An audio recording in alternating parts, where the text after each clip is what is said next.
स्वर कथा चैनल के सभी श्रोताओं को बहुत बहुत नमस्कार। साथियों, पिछले सप्ताह हमने चर्चा की थी एक ऐसे मंदिर की जिसके विषय में कहा जाता है कि उसे देवी शक्तियों ने या भूतों ने बनाया था।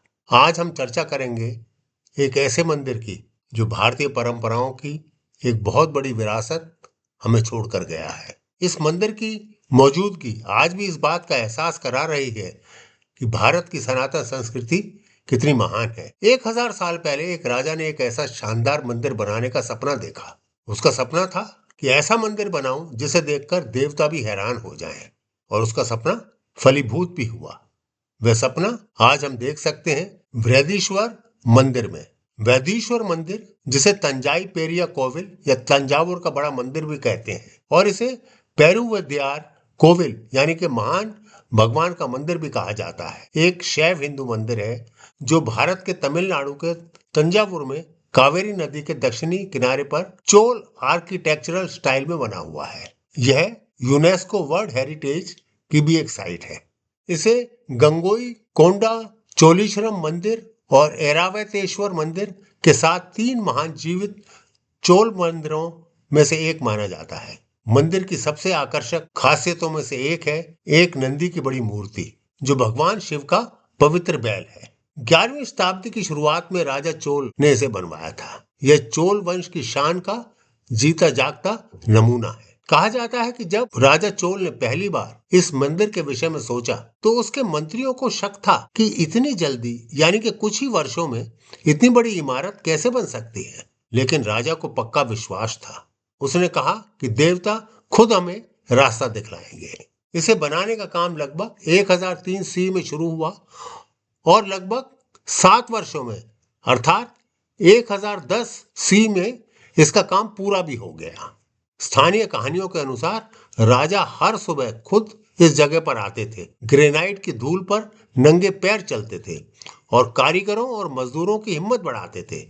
कहा जाता है कि उनकी मौजूदगी उन्हें डर के बजाय लगन से काम करने के लिए प्रेरित करती थी। मंदिर सिर्फ एक यादगार नहीं बल्कि एकता का प्रतीक बन गया, जहां मूर्तिकारों, डांसरों, पुजारियों और कवियों सभी ने इसकी आत्मा में योगदान दिया। इसका विमान यानी कि टावर 66 मीटर ऊंचा है, जिसे हैरानी की बात है कि बिना मॉडर्न क्रेन के बनाया गया। ऐसा किस्सा गांव वाले कहते हैं कि कैसे बड़े ग्रेनाइट ब्लॉक को ऊपर तक ले जाने के लिए लगभग 6 किलोमीटर लंबा रैंप बनाया गया। बैलों और हाथियों ने पत्थरों को ढलान पर घसीटा। यह काम आज भी लगभग पौराणिक कथाओं जैसा लगता है। मंदिर की नंदी की मूर्ति, जो एक पत्थर से बनी है, का वजन लगभग 25 टन है। लोगों का मानना है कि जब नंदी का पहली बार अनावरण किया गया तो भीड़ इतनी जोर से हाँफ रही थी कि उसकी आवाज मंदिर के आंगन में गूंज गई। मंदिर की दीवारों पर बनी पेंटिंग में न सिर्फ भगवान बल्कि नर्तकों और संगीतकारों को भी दिखाया गया है।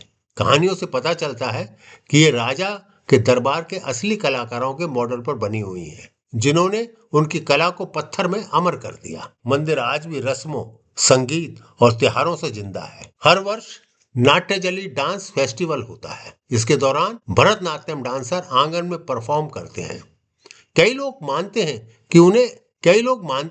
कि उन डांसरों को यानी कि उन नर्तकों को देखकर ऐसा लगता है जैसे दीवारों पर उन नर्तकों की पुरानी पेंटिंग जिंदा हो गई है। उन्हें देखकर वो खुश हो जाते हैं। एक और बड़ी खास बात इस मंदिर के विषय में कही जाती है। कहा जाता है कि बृहदेश्वर मंदिर के विमान की दोपहर में जमीन पर कभी परछाई नहीं पड़ती। मंदिर के पीछे की इंजीनियरिंग उतनी ही शानदार है जितनी इसकी कलात्मक उपलब्धियां।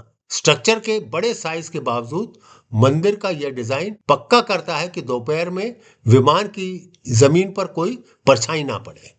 स्थानीय लोगों के लिए मंदिर सिर्फ इतिहास ही नहीं, यह रोजमर्रा की जिंदगी का हिस्सा है। एक बार एक दादी ने अपने पोते से कहा था कि इन पत्थरों ने आसमान के तारों से ज्यादा प्रार्थना देखी है। बृहदेश्वर मंदिर सिर्फ आर्किटेक्चर से कहीं ज्यादा है।